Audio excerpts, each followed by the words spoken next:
ফুলেশ্বরীতে নৌকা ডুবির ঘটনায় 5 জন নিখোঁজের মধ্যে একজনের দেহ উদ্ধার করল এনডিআরএফ। বৃহস্পতিবার হাওড়ার বেলগাছিয়া থেকে বাক্সিতে আসে, সেখান থেকে আরো আত্মীয়রা যোগ দিয়ে নৌকায় করে পশ্চিম মেদিনীপুরের ত্রিবেণী পার্কে পিকনিক করতে যায়। ফেরার পথে মাঝ নদীতে নৌকা উল্টে বিপত্তি ঘটে। আশেপাশে থাকা নৌকার মাঝিরা সকলকে উদ্ধার করলেও 5 জন তলিয়ে যায়, তাদের মধ্যে একজনের দেহ উদ্ধার হয়। এখনো 4 জন নিখোঁজ রয়েছে, তাদের খোঁজে তল্লাশি চালাচ্ছে বিপর্যয় মোকাবিলা দল। এলাকায় আসেন বিধায়ক সুকান্ত পাল। প্রশাসনিক সমস্ত রকম ব্যবস্থা করা হয়েছে বলে তিনি জানান।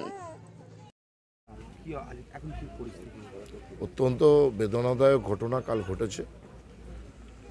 এই রূপনারায়ণের বুকে এই ধরনের ঘটনা আমাদের দীর্ঘদিন আমরা কোনোদিন শুনিনি।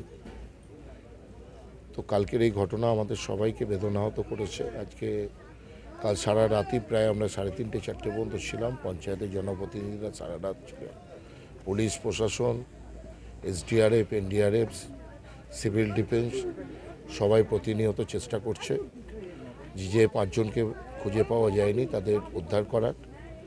সকালে ইতিমধ্যে একজন মহিলাকে উদ্ধার করা হয়েছে এবং তাকে শনাক্তকরণও করা গেছে। বাকি 4 জনের জন্য খোঁজ চলছে।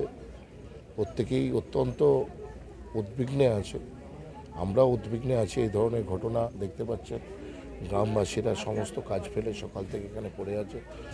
এত দুঃখজনক ঘটনা আমাদের প্রত্যেকেই ব্যথিত করেছে। তো পুরো টিম, সরকারের পুরো টিম, উদ্ধারকারী দল, তারা চেষ্টা করছে যত দ্রুত সম্ভব যাদের এখনো খোঁজ পাওয়া যায়নি তাদের খোঁজ করার, সন্ধান করা। গতকাল একটা পিকনিক করতে এসেছিল, তো পশ্চিম মেদিনীপুরের দাসপুর ব্লকের ত্রিবেণী পার্কে এদিক থেকে নৌকায় করে গিয়েছিল।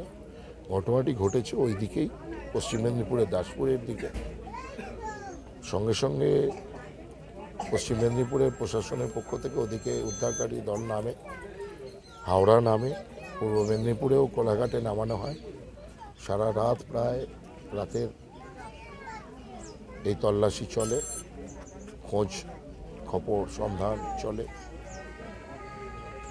তো ইতিমধ্যে 5 জনের মধ্যে একজনকে উদ্ধার করা গেছে, আরও 4 জনের উদ্ধারের জন্য সমস্ত রকম প্রচেষ্টা চালানো হচ্ছে।